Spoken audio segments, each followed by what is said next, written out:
This is... Bart Cummings, in the eyes of former jockey Roy Higgins, is a genius.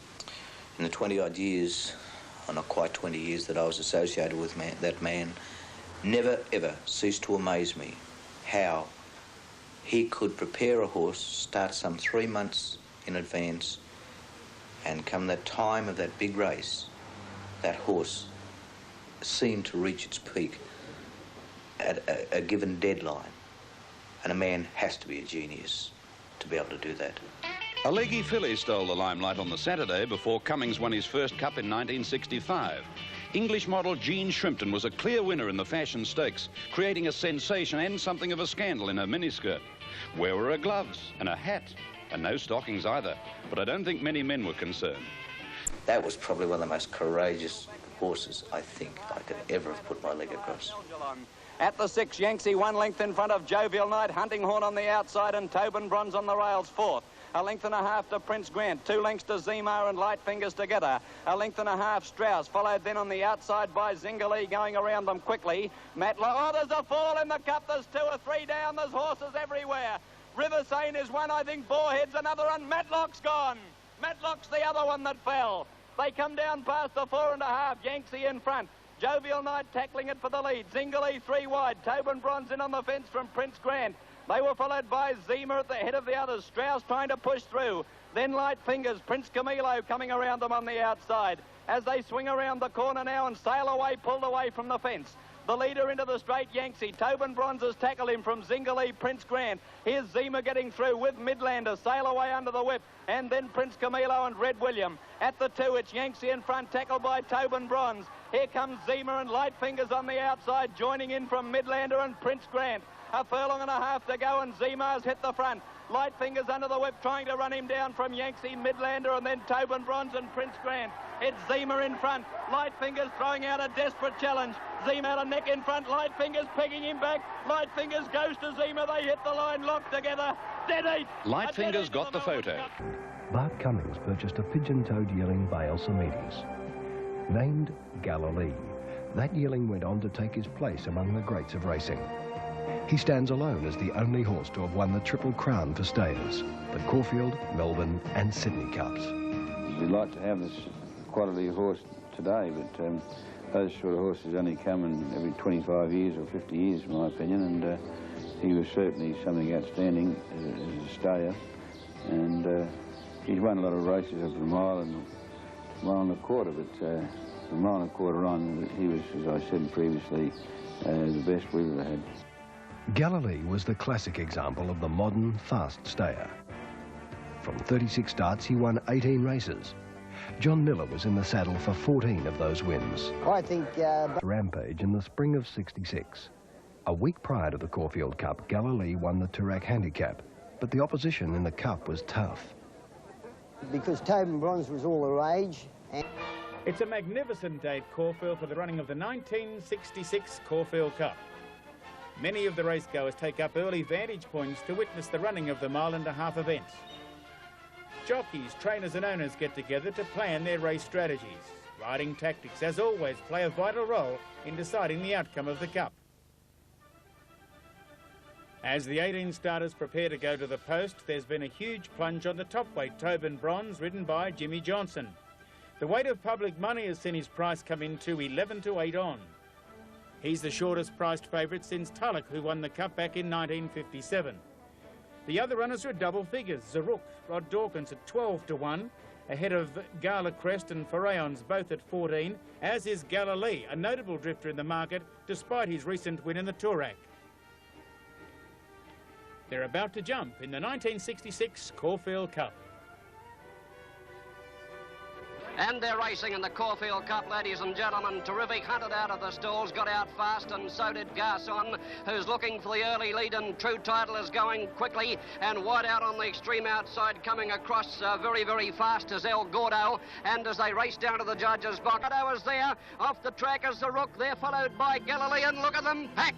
As they run down the side, Gala Crest next to last, and Imperious bringing up the rear. Oh, an ounce of luck will be worth a fortune. Where Clip Jointers race through to go to the front. Tobin Bronze is out after it now, still working hard out wide, and Garçon is trapped about 3 deep. A length and a half to Future, getting a lovely trail. They're followed by Manolado on the inside of Trevor's. A length and a half further back then is Zaruk coming into the picture. They're followed out wider on the track by Gala Crest with a long searching run, and then Galilee as they went down towards the 2, and Johnson said let's go on Tobin Bronze. He got a green light, and getting a great burst of petrol on the turn. Tobin Bronze sprinted away, and down the outside also is Trevor's. Oh, Tobin is stopping badly, he's gone, and Galilee has raced up on the outside. Galilee raced to the front in a stride, and Galilee is coming away to win the Caulfield Cup. Finishing well as Gala Crest second, Farayon or Trevor's third, then Manolado, Tobin Bronze next, weakened badly, followed by Duo. Zaruka's next, along. Galilee is owned in Adelaide by Mr. and Mrs. M.L. Bailey and trained by Bart Cummings, and comes back to scale with jockey John Miller aboard, and now comes into cup contentions. His next start will be in the LKS McKinnon Stakes at Flemington. Despite his shock failure in finishing 6th, Tobin Bronze was sent out a hot favourite for the WS Cox Plate the following Saturday. This was underweight for age conditions, and as they raced inside the half-mile, Winfro on the inside was tackled quickly by Castle Command, and Trevor's moving up 3 deep. Parked behind them, getting a lovely run 4th is Tobin Bronze, a length and a half then to Light Fingers, and well back in the field then came Prince Grant together with Sampson, and 2 lengths to Sun Haven. As they came down towards the home turn and approaching the 2, and Winfro shook off Castle Command, Trevor's out deep, and Johnson about to get a split now on Tobin Bronze, and quickly Tobin Bronze races up on the outside of Winfro. Getting to 3rd out very deep is Light Fingers, but away goes Tobin Bronze, and too classy at weight for age. Tobin Bronze goes to the post to score by 2.5 lengths to Winfro, with Light Fingers 2 lengths away 3rd.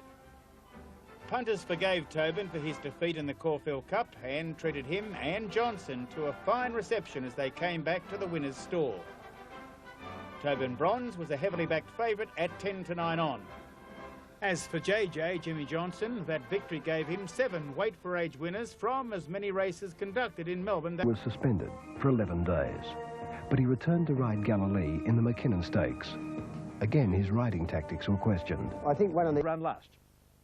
As they race to the half-mile, and Duo is still the leader. Prince Grant is running on well. Winfro over on the outside, putting it a run. And further back is Tobin Bronze, and Future starting to weaken. A long gap further back, Galilee and Craftsman. Round the home turn they come. Prince Grant, the leader, Winfro on the outside. In the centre, looking for a run there is Tobin Bronze, as they're about to straighten up with just over 2 furlongs left to go. Prince Grant, the leader. Tobin Bronze getting a beautiful run in the centre, and deeper on the track, Winfro is starting to struggle. Well back is Duo, well beaten, followed by Future. And a mile back is Galilee, coming to the furlong post, and Tobin Bronze is dashed well clear and looks set for victory in the McKinnon. The WS Cox Plate winner striding clear. In 2nd place is Prince Grant, and they're a long way ahead of Galilee, coming from a long way back when the race is all over. But it's all Tobin Bronze in the run home, and he wins it brilliantly. Tobin Bronze by 5 lengths to Prince Grant. And look at Galilee, a great trial for the Melbourne Cup in 3rd place. Just ahead there of Duo, followed by Craftsman and Future, and win. Suspended for 11 days, but he returned to ride Galilee in the McKinnon Stakes. Again, his riding tactics were questioned. I think one of the newspaper writers caused that. Once again, Tobin Bronze was trained to run a mile and a quarter or so. Galilee was trained to run 2 miles. He was in a mile and a quarter race, and he came from the back, and the other horses just out-sprinted him, you know. And on the day, they said I rode him very cold, but I don't think I rode him any different than what I did in the Cup. I don't know what mental lapse Johnny Miller had at the time, but he certainly was capable of winning the race, in my opinion, and the way he won the Cup was quite impressive. It was only after a prolonged steward's inquiry that Miller was cleared to ride Galilee in the Melbourne Cup. No pressure on me. I slept for most of the day up until Cup time. Top weight for the 2-miler is Winfro, a Doomben Cup winner. Number 2, Light Fingers, last year's Melbourne Cup winner. Prince Grant and George Moore. Caulfield Cup winner, Galilee. Weight for age performer, Tobin Bronze carries a mint of the punter's money. T-Biscuit, a stylish winner of the Moonee Valley Cup. They're ready for the start, and here's Bert Bryant. They're racing in the Melbourne Cup. I saw Avenium get out very fast towards the outside. Beginning very quickly as Get 'em, and beginning also fast as Prince Grant, and Tobin Bronze is getting into a good posse. They're followed by a Winfro, and going up very fast as Mystic Glen, whilst right out in the centre of the track, the Metropolitan Handicap winner Duo is going up prominently positioned, and Light Fingers began brilliantly. Seabiscuit has dropped out to be about 5th or 6th last onto the course proper of the 2. Terrific has gone to the front as they run down towards the 3. It's Terrific showing in front now. Terrific just the leader. Moving up into second placing is Duo and after Terrific, and they're followed by Bow Royal and Light Fingers over on the fence of Idiom, and right around on the track is Alaska and Royal Coral coming into the picture. So is Red Brass and Seabiscuit with a lovely run down towards the furlong and a half, and Duo into the lead from Light Fingers. Seabiscuit right around, and here's Galilee. Galilee is swamping the field. Light Fingers takes the lead at the furlong, but Galilee shortly afterwards claims it, and Galilee takes the lead, and Galilee's got the Melbourne Cup won with a half furlong to go. Galilee is racing away. It'll win easily. Light Fingers second, Duo third, fourth Avenium, fifth Scarlet Crest, then Seabiscuit. A home-like-a-train victory for Galilee, one of the rare times for the record book, a same-year Caulfield and Melbourne Cup winner. A triumph for jockey John Miller, who was second last year. A big moment for South Australian owners, Mr. and Mrs. Max Bailey, as the Governor-General Lord Casey makes the presentation. For trainer Cummings, a double celebration with his charges Galilee and Light Fingers scoring first and second.